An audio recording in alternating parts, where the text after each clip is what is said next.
ईशान, पूर्व, अग्नि, दक्षिण, नैऋत्य, पश्चिम, वायव्य। अब उसके आगे बढ़ते हैं। मैं आपको बता रहा हूं उत्तर दिशा। उत्तर दिशा जो है सकारात्मक ऊर्जा से भरपूर दिशा मानी गई है। ये दिशा इतनी शुभ है, आपने कभी नहीं सुना ना कभी देखा कि सूर्य देव उत्तर दिशा से उगे हों। इतनी शुभ दिशा है कि वहां सूर्य देव कभी भी नहीं उगते। अब सुनिए, यहाँ पे जो देवता है वो कुबेर जी हैं।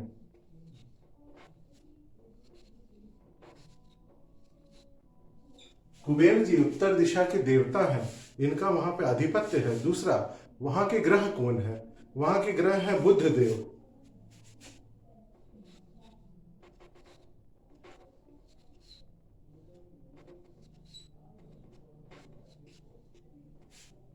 यह धन की दिशा मानी गई है। कुबेर और बुध देव दोनों एक साथ हैं। एक धन से संबंधित है, एक हमारे हमारे वाणी चातुर्य से संबंधित है। ठीक है। दूसरा ईशान, ये तो अध्यात्म से संबंधित है। हमारा विकास, हमारा ग्रोथ, हमारा मस्तिष्क, हमारे सोचने समझने की क्षमता, हमारी उन्नति, ये सारी चीजें ईशान। लेकिन धन यहां से आ रहा है, बुध देव के कारण वाणी चातुर्य का गुण हमारे अंदर डेवलप हो रहा है। ठीक है। अब अपन ये बताते हैं हम आपको कि वहां पे क्या रखना है, क्या नहीं रखना है हमको ईशान कोण में। ठीक है, ध्यान दीजिएगा। नंबर 1, यहाँ पे किचन वर्जित है। किचन क्यों वर्जित है? इसलिए वर्जित किया गया है किचन यहाँ पे रखना, क्योंकि ईशान में जल तत्व भी पाया जाता है। जल तत्व, ठीक है।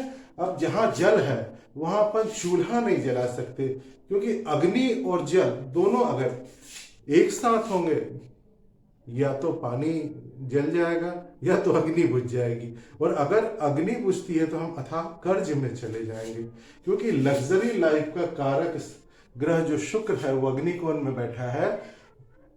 ये हमारे जीवन में लग्जरी लाइफ, उन्नति, पैसा, रुपया, धन, ये सारी चीजें देता है। हाँ, हालांकि ये असुरों का गुरु है। असुर गुरु शुक्राचार्य जी हैं ये, जो यहाँ पे विराजमान है। ठीक है। अग्नि और जल एक जगह नहीं होना चाहिए। ठीक है। अब उसके बाद अपन देखते हैं कि यहाँ पे क्या होना चाहिए। तो यहाँ पे लाइब्रेरी रखिए आप, लाइब्रेरी बहुत ही अच्छा रहेगा। उसके बाद बच्चों के पढ़ाई का कक्ष या कमरा यहाँ पे अवश्य बनवाइए।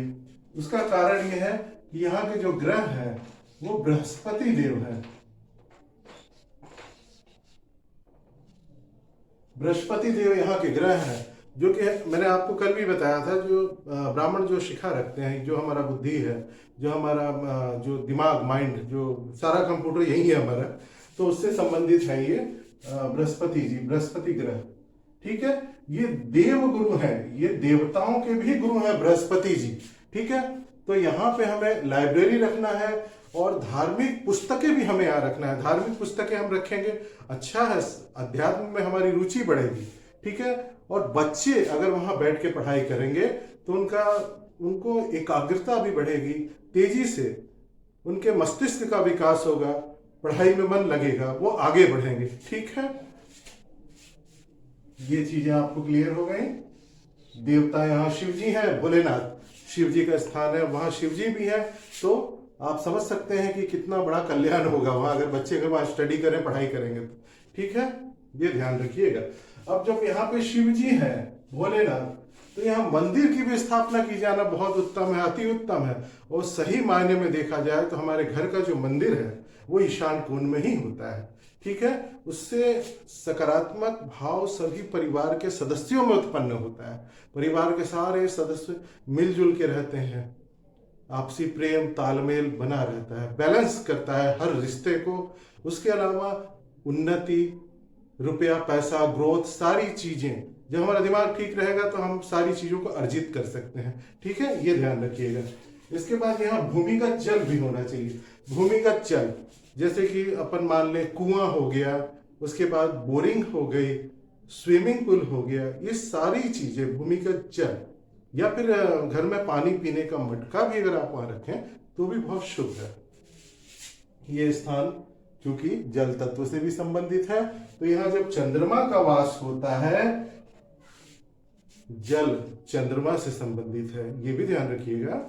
और जब यहाँ पे चंद्रमा आ जाता है बृहस्पति के साथ तो एक प्रकार से राजयोग का निर्माण करता है। इसलिए कहा गया है कि ईशान कोण में भूमिगत जल रखना अति आवश्यक है। ठीक है, अब उसके बाद ये देखें आप, ये सीधी लाइन आ रही है, ठीक है, फिर यहां से सीधी लाइन आ रही है।